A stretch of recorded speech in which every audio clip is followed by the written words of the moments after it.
बिस्मिल्लाहिर रहमानिर रहीम। अल्लाहुम्मा सल्लि अला मुहम्मद व अला आलि मुहम्मद कमा सल्लैता अला इब्राहीम व अला आलि इब्राहीम इन्नका हमीदुम मजीद। अल्लाहुम्मा बारिक अला मुहम्मद व अला आलि मुहम्मद कमा बारकता अला इब्राहीम व अला आलि इब्राहीम इन्नका हमीदुम मजीद। अस्सलाम वालेकुम दोस्तों, सीरतुन नबी सल्लल्लाहु अलैहि वसल्लम के सिलसिला में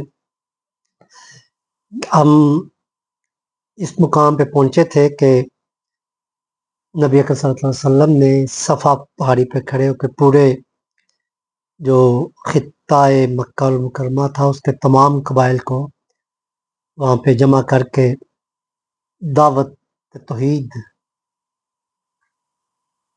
का ऐलान किया। और वहाँ पे अबू लहब ने कुछ बुरा भला कहा और वहाँ पे आप तन्हा खड़े रह गए और कोई एक आवाज़ भी आपके साथ नहीं थी उस वहाँ पर। मैं इस सिलसिले में थोड़ा सा इस बात को आगे बढ़ाने से पहले मैं आपको बता दूं कि अबू लहब कौन थे। अबू लहब जो थे वो नबी अकरम सल्लल्लाहु अलैहि वसल्लम के हकीकी चचा थे। उनका नाम जो आया है, जो मेरे ज़हन में है, उनका वो है अब्दुल उज़्ज़ा बिन अब्दुल मुत्तलिब। लेकिन अबू लहब उनको इसलिए कहते थे कि आप बहुत सुर्ख और सफ़ेद थे। लहब कहते हैं अबू लहब यानी कि शोले का बाप।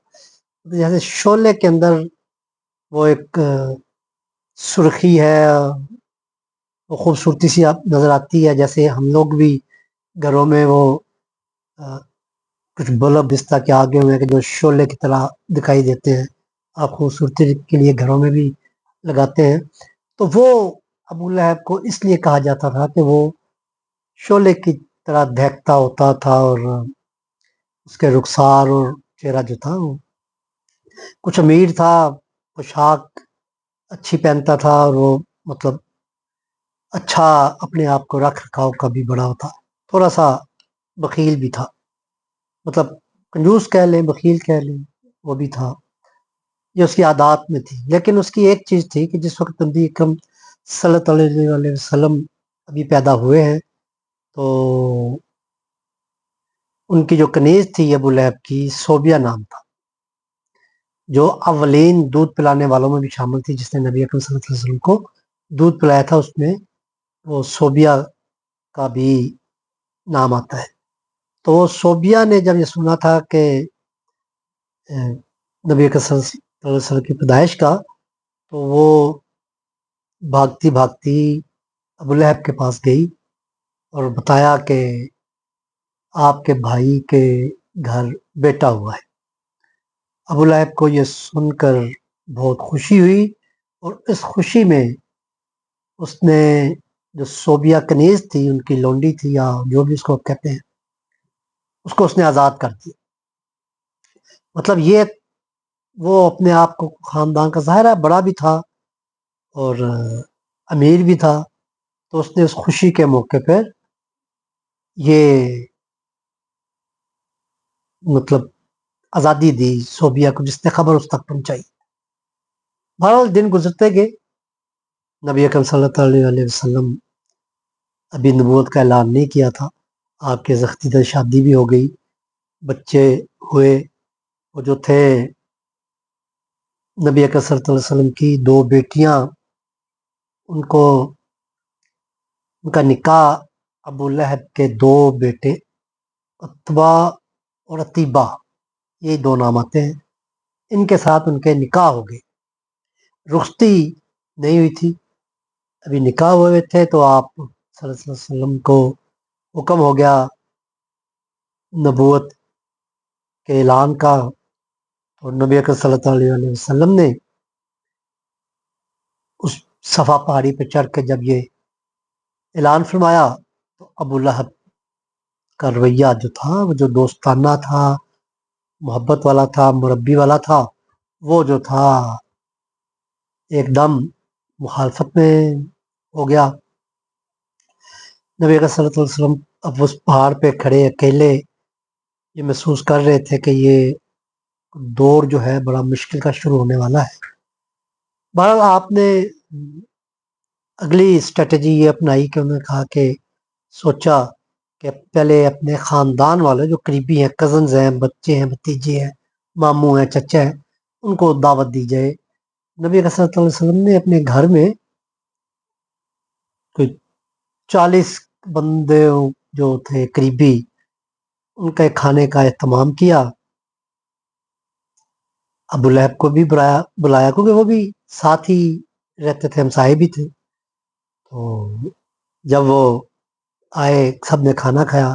کھانا کھانے کے بعد نبی اکرم صلی اللہ علیہ وسلم نے ابھی ارادہ فرمایا تھا کہ وہ کچھ کہیں، تو ابو لہب نے یہ جو حق میزبانی تھا اس میں مداخلت کرتے ہوئے پہلے ہی کہنا شروع کر دیا کہ تم جو کچھ سوچ رہے ہو اپنے آباء و اجداد کے خلاف جانے کا، تمہارے چچا ماموں، تمہارے آباء و اجداد کے جسے رشتہ دار ہیں، کبھی اس کو برداشت نہیں کریں گے، اور آپ سب اتنے طاقتور بھی نہیں ہو کہ عرب قبائل کا مقابلہ کر سکو۔ اگر یہ سب لوگ مل کے عرب جو ہے وہ آپ کے قبیلے پر، آپ پر حملہ آور ہو جائے تو آپ اپنے آپ کو بچا نہیں سکو۔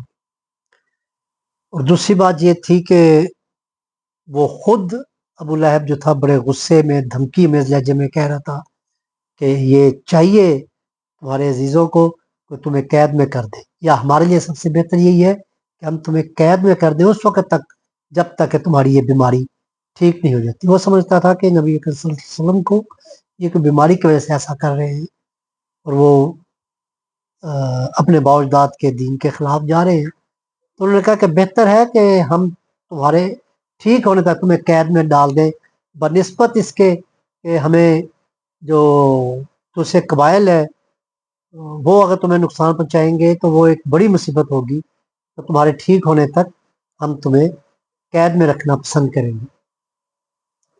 اور انہوں نے اپنے جو ان کے جو مہمان آئے ہوئے تھے ان سب سے بھی یہی کہا کہ بہتر ہے کہ آپ کسی بڑی مصیبت میں جانے سے بہتر ہے کہ آپ خود اس کے ٹھیک ہونے تک اس کو قید میں رکھیں۔ اور وہ اس قدر غصے میں تھے کہ جب اٹھے اور وہ جانے لگے تو ایک دم لڑکھڑا سے بھی گئے۔ اس کے بعد وہ سب لوگ جو تھے وہ بھی خاموش رہے، کوئی کسی نے ایک لفظ نہ کہا، اور نبی اکرم صلی اللہ علیہ وسلم نے بھی اس دعوت میں کچھ بھی وہ نہ کہہ سکے۔ لہذا لوگ اپنے گھروں کو واپس چلے گئے۔ اس کے بعد پھر ایک اور دعوت منعقد کی گئی، اس کا احوال جو ہے میں آپ کو اگلے اس میں ولاگ میں انشاءاللہ بتاؤں گا۔ ابھی تک کے لیے اتنا ہی ہے کہ یہ جو دعوت آپ نے اپنے عزیزوں کو اکٹھا کیا تھا، آپ اس کے اوپر ذرا دیکھیں، اپنے ذہن میں بٹھائیں کہ کیا حالت ہوئی ہوگی میرے آقا صلی اللہ علیہ وسلم کی جب ابو لہب نے ان کا یہ حق میزبانی چھینتے ہوئے خود پہل کر دی گفتگو میں، اور تمام لوگوں کو یہ مطلب کچھ بولنے کے قابل ہی نہ چھوڑا۔ وما علینا الا البلاغ المبین۔